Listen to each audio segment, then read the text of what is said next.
E69 news కి స్వాగతం. ముందుగా ముఖ్యాంశాలు. మోదీ తర్వాత ఎవరు? బీజేపీ ప్రధాని అభ్యర్థిపై India Today mood of the nation survey.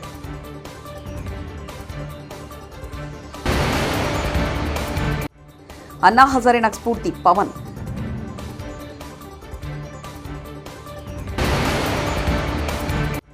ప్రభుత్వం స్పందించిన తీరు బాధ కలిగించింది జగన్.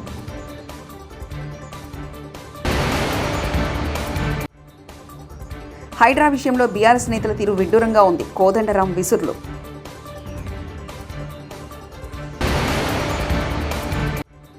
జగన్వి తప్పుడు ప్రచారాలు అచ్చెన్న ఫైర్.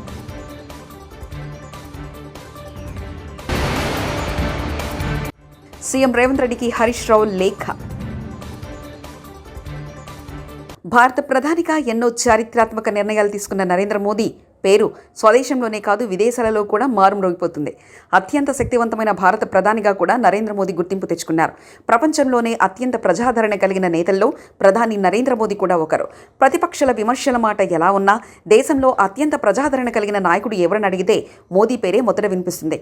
అయితే నరేంద్ర మోదీ తర్వాత అంతటి ప్రజాదరణ కలిగిన నాయకుడు ఎవరు అంటే మాత్రం నీళ్లు నమ్మనాల్సిందే. కేంద్ర ప్రభుత్వం గురువారం రోజు 156 ఫిక్స్డ్ డోస్ కాంబినేషన్ FDC మందులను నిషేధించింది. వీటిలో యాంటీబయాటిక్స్, నొప్పి నివారణ, మల్టీవిటమిన్ మందులు కూడా ఉన్నాయి. ఈ మందులు ఆరోగ్యానికి ముప్పు కలిగిస్తాయని పరిశోధనలో తేలింది. ఈ క్రమంలో ఈ మందుల తయారీ, విక్రయం, పంపిణీని పూర్తిగా నిషేధిస్తున్నామని కేంద్ర ఆరోగ్య కుటుంబ సంక్షేమ మంత్రిత్వ శాఖ నోటిఫికేషన్ జారీ చేసింది. రైతులను కొందరు రెచ్చగొట్టి ధర్నాలు చేస్తున్నారని ఎమ్మెల్సీ కోదండరాం అన్నారు. తనను లోక్సభకు పోటీ చేయమని మాజీ సీఎం కేసీఆర్ అడిగారు. తాను నో చెప్పానని అన్నారు. రాష్ట్ర ప్రయోజనాల కోసం ప్రభుత్వానికి సహకరిస్తామని కేసీఆర్కు చెప్పానని, అయినా ఆయన పట్టించుకోవట్లేదని తెలిపారు. రాష్ట్ర ఆర్థిక పరిస్థితి సరిగ్గా లేదని అన్నారు. శుక్రవారం ఈ రోజు తన కార్యాలయంలో కోదండరాం మీడియాతో మాట్లాడుతూ బీఆర్ఎస్ ప్రభుత్వం కొత్త ప్రభుత్వానికి చిప్ప చేతిలో పెట్టిపోయిందని కోదండరాం విమర్శించారు. అబద్ధాలే జన్మ నక్షత్రం, తప్పుడు ప్రచారాల లక్ష్యంగా మాజీ సీఎం జగన్ వ్యవహరిస్తున్నారని మంత్రి కింజరపు అచ్చెన్నాయుడు విమర్శలు చేశారు. ఆయన అబద్ధాలు నమ్మమని, ముఖం మీద కొట్టి 11 సీట్లకు పరిమితం చేసిన జగన్ వైఖరిలో ఎటువంటి మార్పు రాలేదని ఆరోపణలు చేశారు. విశాఖ అచ్యుతాపురం సెస్ ప్రమాద ఘటనపై ప్రభుత్వం తక్షణమే స్పందించి బాధితులకు అన్ని విధాలా అండగా ప్రభుత్వం నిలబడిందన్నారు. కూటమి ప్రభుత్వంపై జగన్ రెడ్డి నిస్సిగ్గుగా దుష్ప్రచారం చేస్తున్నారని అచ్చెన్నాయుడు మండిపడ్డారు. ప్రముఖ స్వాతంత్ర సమరయోధుడు శ్రీ టంగుటూరి ప్రకాశం పంతులు 153వ జయంతి నేడు. ఈ సందర్భంగా మాజీ ఉపరాష్ట్రపతి వెంకయ్యనాయుడు ప్రకాశం పంతులకు నివాళులర్పించారు. అసెంబ్లీ ముందున్న ప్రకాశం పంతుల విగ్రహానికి వెంకయ్య, వివిధ పార్టీలకు చెందిన పలువురు నాయకులు పూలమాలలు వేసి నివాళులర్పించారు. ఈ విషయాన్ని వెంకయ్య ఎక్స్ వేదికగా పంచుకున్నారు. తెలంగాణ ముఖ్యమంత్రి రేవంత్ రెడ్డికి మాజీ మంత్రి సిద్దిపేట ఎమ్మెల్యే తన్నీరు హరీష్ రావు ఘాటుగా లేఖ రాశారు.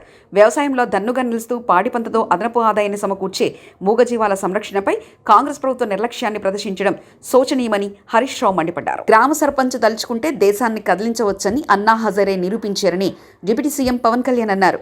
అలాంటిది 13,000కు పైగా గ్రామ సర్పంచ్లు తలుచుకుంటే రాష్ట్రం కొన్ని రోజుల్లోనే అభివృద్ధి జరుగుతుందన్నారు. అన్నా హజారే స్ఫూర్తితోనే చిరంజీవి రుద్రవీణ సినిమా తీశారని పవన్ కళ్యాణ్ గుర్తు చేశారు.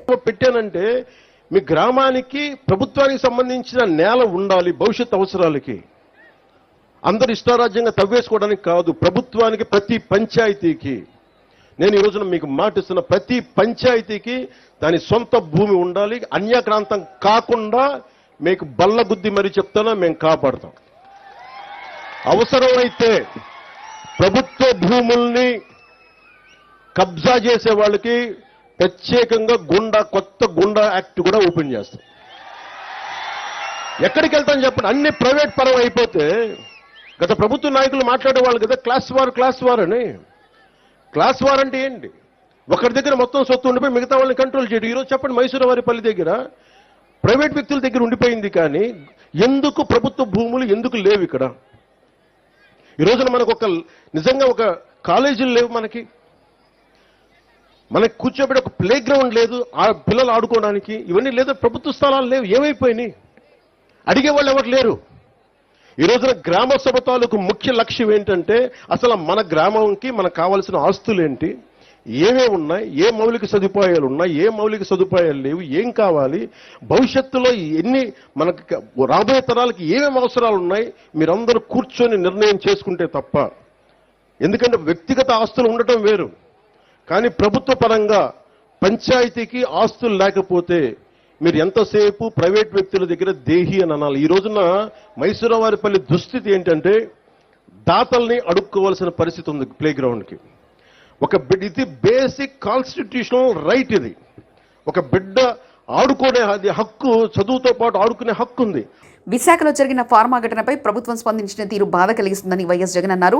తమ హయాంలో ఇలాంటి ఘటన జరిగితే వేగంగా స్పందించామన్నారు. 24 గంటల్లోనే కోటి పరిహారం ప్రకటించిన ఘనత వైసీపీదే అని జగన్ వివరించారు. కూటమి ప్రభుత్వంలో ప్రమాదం జరిగినా వైసీపీపై నింద వేయడం ఆశ్చర్యం కలిగించిందని జగన్ తెలిపారు. ఇవి కాక ఇంకా ఫర్దర్గా వాళ్ళు ఏమైనా చేయాల్సినవి ఏమన్నా ఉన్నాయా లేదా అన్నది నిర్ధారించడానికి కోసం ఒక కమిటీ ఇన్స్పెక్షన్ కూడా చేయాలి. ఆ కమిటీలో కూడా అన్ని డిపార్ట్మెంట్స్కి సంబంధించి, అంటే pollution control department, boiler security department, రియాక్టర్స్కి సంబంధించి, ఎలక్ట్రిసిటీకి సంబంధించి, ఫైర్కి సంబంధించి అన్ని డిపార్ట్మెంట్లు క్రోడీకరించి వాళ్ళు ఇన్స్పెక్షన్ కూడా చేస్తారు.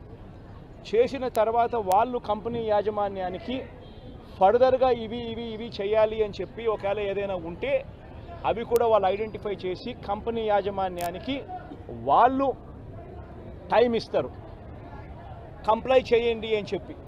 అది 15 రోజులు టైం ఇస్తారు. అంటే కంప్లైన్స్ రిపోర్ట్ వచ్చిన తర్వాత మళ్ళీ వీళ్ళు 1 మంత్ లోపల వీళ్ళు ఇన్స్పెక్షన్ చేసిన రిపోర్ట్ వచ్చిన తర్వాత ఆ ఇన్స్పెక్షన్ రిపోర్ట్లో కంపెనీ ఫర్దర్గా ఏమైనా చేయాల్సి ఉంటే మళ్ళీ వాళ్ళకి 15 రోజులు టైం ఇస్తూ వీళ్ళు మళ్ళీ ఒక రిపోర్ట్ అనేది ఇస్తారు. ఆ రిపోర్టును ఆ 15 రోజుల లోపల వాళ్ళు చేసేట్టుగా జాయింట్ కలెక్టర్ ఆధ్వర్యంలో ఒక జాయింట్ కలెక్టర్కు ఆ రెస్పాన్సిబిలిటీ ఫిక్స్ చేసి జాయింట్ కలెక్టర్ ఆధ్వర్యంలో ఆ ఇన్స్పెక్షన్లో వాళ్ళు చెప్పినవన్నీ జరిగాయా లేదా అని మానిటర్ చేసే రెస్పాన్సిబిలిటీ ఆ జేసీకి ఇస్తుంది. ఈ ప్రోటోకాల్, ఈ సిస్టమ్ ఉంది. ఇది ఒక రిఫార్మ్ కింద ఎల్జీ పాలిమర్స్ ఘటన జరిగిన తర్వాత నీరబ్ ప్రసాద్ గారి ప్రస్తుత చీఫ్ సెక్రటరీ గారు ఆయన ఆధ్వర్యంలో హై లెవెల్ కమిటీ వేసిన తర్వాత ఆయన స్టడీ చేసిన తర్వాత ఆయన ఇచ్చిన సిఫార్సులతో ఈ జీవో ఇష్యూ చేసి ఈ ప్రోటోకాల్ అనేది ఎగ్జిస్టింగ్లో ఉంది. ఎగ్జిస్టెన్స్లో ఉన్న ఈ జీవోను తూచా తప్పకుండా ప్రభుత్వం గన మానిటర్ చేసి ఉండింటే, ఇది జరుగుతుందా లేదా అన్నది గన గవర్నమెంట్లో ఉన్న పెద్దలు మానిటర్ చేసి ఉండింటే చాలు, ఇటువంటి ఘటనలు మళ్ళీ పునరావృతం కాకుండా ఉండే పరిస్థితి ఉండేది. అచ్యుతాపురం ప్రమాద బాధితులకు మాజీ ముఖ్యమంత్రి వైఎస్ఆర్సీపీ అధ్యక్షులు వైఎస్ జగన్ పరామర్శ. ప్రమాదం జరిగిన తీరును బాధితులను అడిగి తెలుసుకొని ధైర్యం చెప్పారు వైఎస్ జగన్.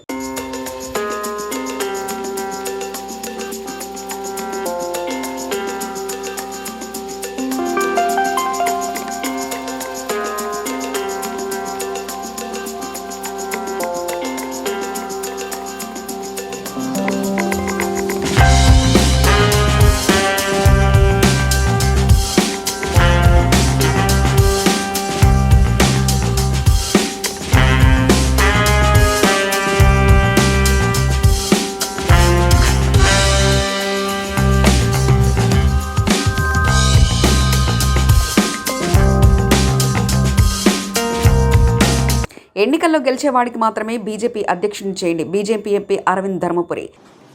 ఎలక్షన్లు గెలిపించేటోడు స్టేట్ ప్రెసిడెంట్ కావాలి. సింపుల్. ఎవడైతే ఎలక్షన్లు గెలిపించగలుగుతారో వాళ్ళనే స్టేట్ ప్రెసిడెంట్ చేయాలి. మంగళగిరి ప్రజల కోసం లోకేష్ ప్రజా దర్బార్.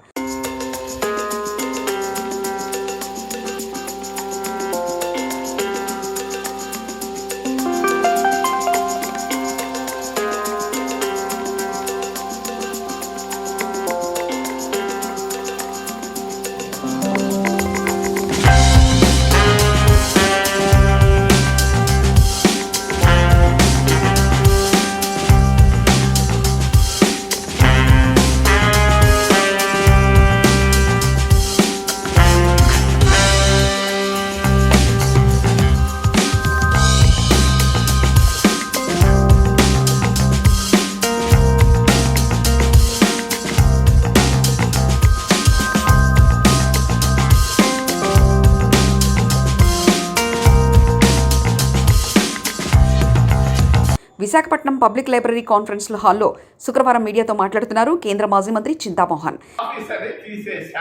అర్ధరాత్రిలో సంతకం పెట్టాల్సిన అవసరం ఏముంది? విజిలెన్స్ అధికారి ఒక మాజీ జడ్జి అర్ధరాత్రుల్లో ఫోన్ చేసి ఈయన్ని వెంటనే తీసేయమన్నాడు. ఆయన ఆ జడ్జి పేరు చెప్పటంలే, నేను చెప్తే టేబుల్ కింద కాళ్ళు పెట్టాలి, తల పెట్టాల్సి చెప్పటంలే. అర్ధరాత్రప్పుడు ఫోన్ చేసి అర్ధరాత్రప్పుడు ఆ ఆఫీసర్ని తీసేయడానికి కారణం ఏంటి? ఓ చంద్రబాబు నాయుడు, నువ్వు అవినీతికి అనుకూలమా ప్రతికూలమా? జరిగినటువంటి 100 కోట్ల రూపాయల ముడుపులు వచ్చి తీసుకున్నారని అందరికీ తెలుసు, దేశమంతా తెలుసు. దానికి నువ్వు ఆ అధికారి పోయి పరిశోధిస్తూ పట్టుకుంటా ఉంటే, దొంగను పట్టుకోబోతుంటే నువ్వు అర్ధరాత్రిని ఎందుకు మార్చావు? ఒక ఎస్పీ ర్యాంక్ ఆఫీసర్ని మామూలు ఏదో కానిస్టేబుల్ మారిస్తే నేను అనుకోను. ఒక పెద్ద సూపరింటెండెంట్ ఆఫ్ పోలీస్ ర్యాంకులో ఉన్నటువంటి అధికారిని ఒక మాజీ జడ్జి ఫోన్ చేసి ఈయన్ని తీసేవయ్యా వెంటనే అంటే తీసేశారు రాష్ట్ర ప్రభుత్వం. మరి విచారణ జరిగేటప్పుడు నువ్వు ఎందుకు తీసేశావు? ఇది తప్పు కాదా? దీనికి జవాబు చెప్పని నేను ముఖ్యమంత్రి గారిని అడుగుతున్నా. మూడో విషయం, మరి ఆంధ్రప్రదేశ్ అంటే ఏపీ అంటారు అందరూ. ఏ అంటే అమరావతి, పి అంటే పోలవరం. ఇందులో వైజాగ్కే లేదు. ఇక్కడ పోలవరం గురించి క్రితంలో వచ్చినప్పుడు ప్రెస్ క్లబ్ లో నేను అడిగాను, పోలవరం ప్రాజెక్టుకు ఎంత ఖర్చు పెట్టారు ఇప్పటిదాకా? రాజశేఖర రెడ్డి 5.5 సంవత్సరాలు దాదాపుగా ఉన్నాడు. ఆయన ఎంత ఖర్చు పెట్టాడు పోలవరం ప్రాజెక్టు పైన? 3.5 సంవత్సరాలు కిరణ్ కుమార్ రెడ్డి ముఖ్యమంత్రిగా ఉన్నాడు. ఆయన ఎంత ఖర్చు పెట్టాడు పోలవరం పైన? చంద్రబాబు నాయుడు నువ్వు ముఖ్యమంత్రిగా ఉన్నప్పుడు 5 సంవత్సరాల్లో నువ్వు ఎంత ఖర్చు పెట్టావు పోలవరం పైన? మరి జగన్మోహన్ రెడ్డి 5 సంవత్సరాల్లో నువ్వెంత ఖర్చు పెట్టావు? ఈ ఖర్చుల వివరాలు తెలియజేయమని నేను అడుగుతూ ఉన్నా. ఇది 11వ 12వ. దాని సంగతే మాట్లాడటం లేదు. చంద్రబాబు నాయుడు నోరే తెరవటం లేదు. పోలవరం పైన ఇప్పటిదాకా 30,000 కోట్లు పైనే ఖర్చు పెట్టారు. ఇంకా 30,000 కోట్లు కావాలంటున్నారు. మరి ఖర్చుల వివరాలు తెలియజేయాలని నేను డిమాండ్ చేస్తున్నాను. రెండో విషయం, మరి మనందరం వింటున్నాం పయ్యావులు కేసులు వాళ్ళు చెప్పడం, అసెంబ్లీలో చెప్పడం. మరి జగన్మోహన్ రెడ్డి 10 లక్షల కోట్లు 5 సంవత్సరాల్లో అప్పులు తెచ్చాడు మోడీ దగ్గర నుంచి. ఈ 10 లక్షల కోట్ల రూపాయలు ఏ జిల్లాకు ఎంత ఖర్చు పెట్టాడు వివరాలు కూడా చెప్పాలని నేను చంద్రబాబు నాయుడిని డిమాండ్ చేస్తున్నా. ఇవి ఉన్నాయి అక్కడ. ఎందుకో భయపడుతున్నాడు చంద్రబాబు నాయుడు. కంప్యూటర్ ఏ కంప్యూటర్లో ఉందో నాకు తెలుసు, ఏ అధికారి దగ్గర ఉందో కూడా నాకు తెలుసు. వెంటనే బయట పెట్టమని డిమాండ్ చేస్తూ చివరిలో 2 కుటుంబాల కథ. తెలుగు వాళ్ళు 9 కోట్ల మంది దాదాపుగా, బయట ఉన్న వాళ్ళందరూ కలుపుకుంటే 10 కోట్ల మంది. 10 కోట్ల మంది తెలుగు వాళ్ళ ఆత్మగౌరవాన్ని, ఆత్మాభిమానాన్ని మరి ఎక్కడికో కల్పిస్తాయి 2 కుటుంబాలు. ఆ కుటుంబాలు ఒకటి తెలంగాణలో ఉంది, ఇంకొక కుటుంబం ఆంధ్రప్రదేశ్లో ఉంది. తెలంగాణలో ఉన్న కుటుంబం 10 సంవత్సరాలు పరిపాలించింది, వేల కోట్ల రూపాయలు సంపాదించింది. తెలుగు వాళ్ళని ఈరోజు ఢిల్లీ వీధుల్లో అడుక్కునే పరిస్థితికి తీసుకొని వచ్చింది ఆ కుటుంబం, తెలంగాణలో ఉన్నటువంటి కుటుంబం. రెండవ కుటుంబం ఆంధ్రప్రదేశ్ లో ఉన్నటువంటి ఒక సామాన్యమైనటువంటి కుటుంబం. 30 ఏళ్ల క్రితం ఆ సామాన్యమైన కుటుంబం దాదాపుగా 10.5 సంవత్సరాలు పరిపాలించింది. వేల కోట్ల రూపాయలు సంపాదించింది. మరి నేను డిమాండ్ చేస్తున్నా, నేను అడుగుతున్నా, మరి ఏమి ఎందుకు చేశారు? వేల కోట్ల రూపాయలు. హైదరాబాద్ లో ఒక ఇల్లు ఉంటే 1000 కోట్ల రూపాయల, బెంగళూరులో ఉంటే ఆ ఇల్లు 1000 కోట్ల రూపాయల, ఇంకొక ఆయన తెలంగాణలో ఉన్నటువంటి ఆ కుటుంబానికి వేల కోట్ల రూపాయల ఆస్తులు వస్తే ఈడీ నిద్రపోతా ఉందా? ఎందుకయ్యా? వాడు ఆ కేజ్రీవాల్ పైన పడతారు, వాడిని జైల్లో పెడతారు. ఇది కదా వీళ్ళు కదంటే దొంగలు. వీళ్ళని పట్టుకోలేకుండా గుడ్డిది ఈడీ, గుడ్డిది సిబిఐ. ఎవరిని పట్టుకోవాలి, ఎవరిని జైల్లో పెట్టాలో తెలియకుండా ప్రవర్తిస్తున్నటువంటి కేంద్ర ప్రభుత్వాన్ని ఏమనాలి? మోడీ ఇమేజ్ బాగా పడిపోతా ఉంది. కంప్లీట్ గా 11 సంవత్సరాల్లో చూడలేకపోతుంది. మోదీ తర్వాత ఎవరు? బీజేపీ ప్రధాని అభ్యర్థిపై India Today mood of the nation survey.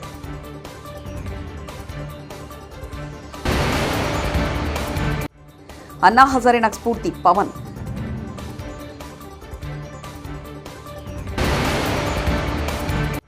ప్రభుత్వం స్పందించిన తీరు బాధ కలిగించింది జగన్.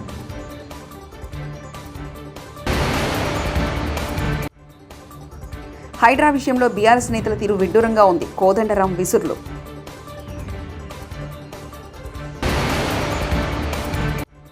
జగన్వి తప్పుడు ప్రచారాలు అచ్చెన్న ఫైర్.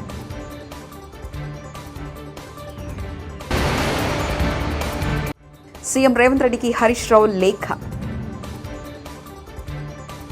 ఈ 69 న్యూస్ ఇంతటితో సమాప్తం. కీప్ వాచింగ్ ఈ 69.